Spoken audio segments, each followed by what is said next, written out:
BJP স্খলন হ'ব।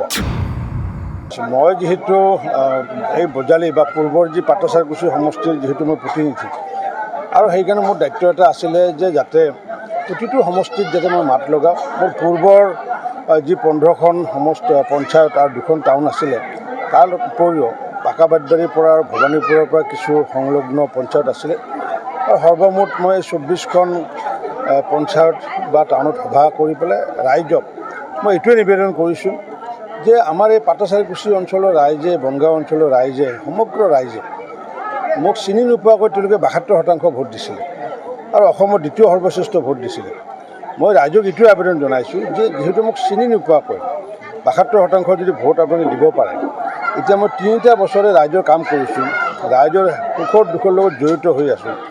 গতিকে এইবাৰ মই তেওঁলোকক নিবেদন কৰিছোঁ যে অতি কমত যাতে 80% ভোট যাতে তেওঁলোকে দিয়ে, অৰ্থাৎ 8% ভোট মই বেছিকৈ বিচাৰিছোঁ আৰু মই আশাবাদী আৰু সম্ভৱতঃ 80%তকৈ বেছি পোৱাৰ সম্ভাৱনা আছে। মোৰ পূৰ্বৰ সমষ্টিটোত নতুনকৈ সংলগ্ন হোৱা যিখিনি আছে তেওঁলোককো মই জনাইছোঁ আৰু মই এইটো লৈ পেলাই খুবেই আশাবাদী সফলতা লাভ কৰিম বুলি মই ভাবোঁ। চাওক, আমি কাৰ নমিনেশ্যন বাতিল হৈছে বা কোনে দিছে দিয়া নাই সেইটো আমি নাচাওঁ। তাতেও মই তেনেকুৱাকৈ জনসম্পৰ্ক অভিযান থাকিব, প্ৰতিটো ৱাৰ্ডত থাকিব, কোকৰাঝাৰ টাউন কমিটিত থাকিব, বাসুগাঁৱত থাকিব, বিজনীত থাকিব আৰু প্ৰতিখন VCDCত মই উপস্থিত থকা মই সময় সাপেক্ষে ব্যৱস্থা কৰিম। আৰু মই ভাবোঁ যে আমাৰ ভাৰতীয় জনতা পাৰ্টীৰ যিটো ছিষ্টেম, মাইক্ৰ' মেনেজমেণ্ট ছিষ্টেম আৰু লগতে সমান্তৰালভাৱে UPPL দলৰ মাইক্ৰ' মেনেজমেণ্ট যিটো ছিষ্টেম, এই ছিষ্টেমৰ লগত থাকি পেলাই মই ইমান দিনে থাকি যিটো গম পাইছোঁ যে আমি অতি কমেও 2 লাখ ভোটত কোকৰাঝাৰ সমষ্টি আমি জয়লাভ কৰিম আৰু আমাৰ বৰপেটা লোকসভা সমষ্টি ফণীভূষণ চৌধুৰী ডাঙৰে জয়লাভ কৰিব, অতি কমেও 3 লাখ ভোটত জয়লাভ কৰিব বুলি মই দৃঢ় বিশ্বাস কৰোঁ। এইটো মানে যিহেতু মই নিজে এজন আইন মন্ত্ৰী, গতিকে আমি কোনো আইনৰ ঊৰ্ধত নহয়। Law it take its own course. আইনে নিজৰ গতি সদায় লয় আৰু এইবাৰো আইনে নিজৰ গতি লৈছে। তাতো যদি তেখেতৰ আপত্তি আছে, he can approach to the honourable supreme court. কিন্তু সুপ্ৰিম কোৰ্টতো এপ্ৰ'চ কৰিব পাৰে, এই ডাঙৰ কথা নহয়।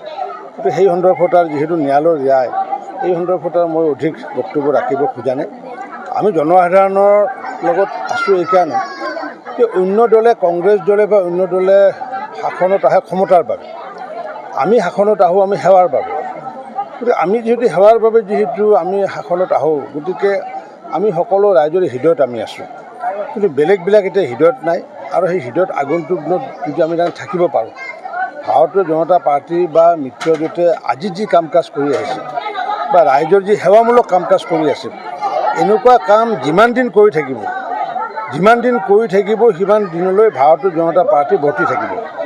আৰু যিদিনাখনে লোভী হ'ব, সেৱাটো পাহৰি যাব, সেইদিনাখনৰ পৰাই বিজেপি স্খলন হ'ব। গতিকে মই ভাবোঁ যে যিহেতু আমি এটা সংঘবদ্ধ এটা দল, আমাৰ যি সেৱামূলক কাৰ্যসূচী যেতিয়ালৈ চন্দ্ৰসূৰ্য থাকে, যেতিয়ালৈ সেৱামূলক কাৰ্যসূচী থাকিব, তেতিয়ালৈ ভাৰতীয় জনতা পাৰ্টীৰ প্ৰাসংগিকতা থাকিব, ভাৰতীয় জনতা পাৰ্টী বৰ্তি থাকিব। 14খনৰ কিমানখন আসন এতিয়া, যিহেতু 5খন ইতিমধ্যে হৈ গৈছে? 14খনটো মই 14খনে আশা কৰোঁ, কাৰণ উজনি অসমৰ যি নিৰ্বাচন হৈ গ'ল তাতে 5খনে আমি পাম। আৰু মই সেইকাৰণে ধন্যবাদো জনাইছোঁ সেই 5টা সমষ্টিৰ বাকী ৰাইজক। আৰু বাকী এইপিনে যিকেইটা আছে এইপিনেতো আৰু ক'বলগীয়া নাই। ধুবুৰীত অকণমান আমাৰ কণ্টেষ্ট হ'ব UDFৰ লগত। ধুবুৰী সংখ্যালঘু সমাজে এইবাৰ সুন্দৰ এটা মন মেলিছে, কাৰণ কি ধুবুৰীত ৰেচন কাৰ্ড পাইছে out of 42 lakh, ration card পাইছে তেওঁলোকে 4,73,000 মানুহ। তেওঁলোকে প্ৰধানমন্ত্ৰী আৱাস যোজনা 20 লাখৰ ভিতৰত পাইছে 2,98,000। যদি সংখ্যালঘু বিবেকবান সংখ্যালঘুসকল যদি কৃতজ্ঞতা স্বীকাৰ কৰে বা অকৃতজ্ঞ যদি নহয়, তেতিয়াহ'লে মোদী ডাঙৰীয়াক ভোট দিব। আৰু যদি অকৃতজ্ঞতা যদি স্বীকাৰ কৰে তেতিয়া ভোট নিদিলেও আপত্তি নাই। আপুনি যিহেতু কোকৰাঝাৰত দায়িত্বত আছে, তাতে UPPৰ দ্বাৰা আপোনাৰ প্ৰাৰ্থীগৰাকী আৰু ইফালে হাগ্ৰামা মহিলাই কৈছে যে মোদী আহিলেও ৰখাব নোৱাৰে। গতিকে আপুনি যিহেতু দায়িত্বত আছে, হাগ্ৰামা মহিলাৰ কথা কি? তেওঁতো এইবিলাক কথা কয়, মোদী কিয় লাগে? ৰঞ্জিত দাস হিমন্ত বিশ্ব তাতে যাওঁতে দেখোন আমি কামটো কৰি দিলোঁ যি কৰিব লাগে আছিল। তেওঁৰ তাতেতো আমি তেওঁৰ হাগ্ৰামা মহিলাৰ এগেইনষ্টে দেখোন মই কেণ্ডিডেটে দিয়া নাছিলোঁ। মই বিজেপিয়ে আমি সন্মানজনক ভাবে যে পূৰ্বতে এজন চিফ আছিল কাৰণে, আৰু মইতো সভাপতি আছিলোঁ।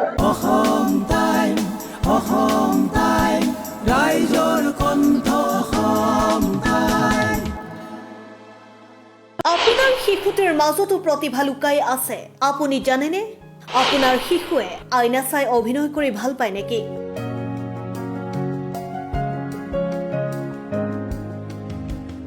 বৰ উৎপতীয়া স্বভাৱৰ নেকি আপোনাৰ শিশুটি? টিভি চাই নাচি থকা, ৰং খেলি ভাল পোৱা, মন মাৰি থকা এইবোৰো সুপ্ত প্ৰতিভাৰ লক্ষণ হ'ব পাৰে। গতিকে পলম নকৰি লৈ আহক নাট্য শিক্ষাৰ অগ্ৰণী অনুষ্ঠান বিশিষ্ট নাট পৰিচালক শতদল বৈশ্যৰ দ্বাৰা পৰিচালিত সমন্বয় নাট্য বিদ্যালয়লৈ। নাট্য বিদ্যালয়ৰ এটা প্ৰতিষ্ঠিত অনুষ্ঠান সমন্বয় নাট্য বিদ্যালয়, যাৰ কৃতিত্ব India's best Dramebaaz Tamanna Deepak, Shivangi Manjit, Harshad D কাশ্যপৰ লগতে শতাধিক প্ৰশিক্ষাৰ্থী। 14 বছৰীয়া অভিজ্ঞতাৰে পুষ্ট শিশু চেমনীয়াৰ শাৰীৰিক মানসিক উৎকৰ্ষ সাধন কৰাৰ প্ৰাণকেন্দ্ৰস্বৰূপ সমন্বয় নাট্য বিদ্যালয়ৰ এটা শাখা এতিয়া নলবাৰীৰ চহৰৰ কলেজ পথত। সমন্বয় নাট্য বিদ্যালয়ৰ নলবাৰী চহৰ শাখাৰ লগতে পানীগাঁও শাখাৰ নামভৰ্তি প্ৰক্ৰিয়া আৰম্ভ হৈছে। যোগাযোগ নম্বৰ 7086424430।